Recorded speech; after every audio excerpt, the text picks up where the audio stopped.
If Islam is true, why then are Muslims in such an abject state? Does the Quran inspire violence against non-believers? Should Muslims fear being branded apostates and face violent reprisals when they openly question their beliefs? Is stoning a punishment decreed in the Quran? Is democracy acceptable in Islam? Why do bad things happen to good people? Why is there no charity in the Quran? What is the meaning of life? Few Muslims know Islam from the Quran, but there is every reason why you should.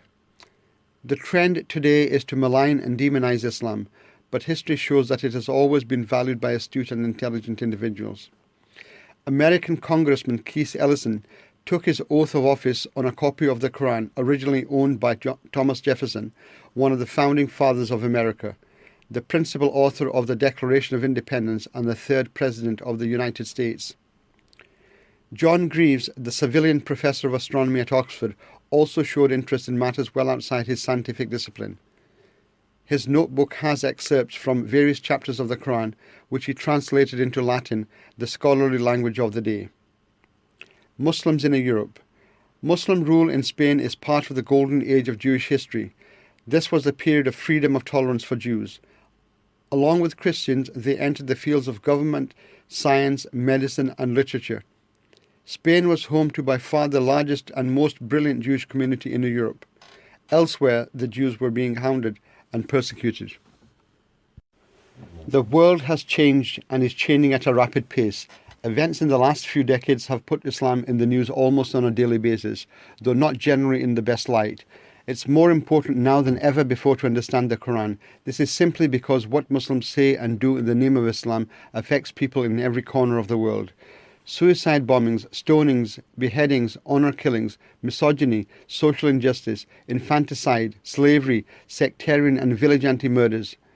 When we see the violence and backward culture often associated with Islam and Muslims, the question that comes to mind is, what kind of doctrine is it that leads men and women to behave in this way? Therefore, it is important to understand what Islam really is and what the Quran actually decrees. Poor translations and fear of properly interpreting it and risking the displeasure of the Imams, the self-appointed guardians of faith, have left the Muslims stagnant and backward. But the Quran, when read with true understanding, gives an invigorating perspective. When seen through the unique prism of the Quran alone, Islam raises the measure of human endeavour because it is a guidance for the development of both the individual and society. The Quran, New Millennium Exposition. Now for the first time we have an exposition of the Quran in English that really is different. Unrestrained by traditional bias and cultural influence, the values and concepts are entirely as originally expounded when the Quran was first revealed. Now with added clarity and accuracy of an improved translation, this rendition is far better than any edition available today. Also, the Quranic thought process that had deteriorated over time, stagnated and stunted progress has now been reconstructed and strengthened on its original foundations. Whatever your belief, the Quran is a compelling read. The Quran, God's Message to Mankind, New Millennium Exposition, as reviewed in the Sunday Times Scotland. To order your copy, visit signet.co.uk, also available from Amazon and all good bookshops.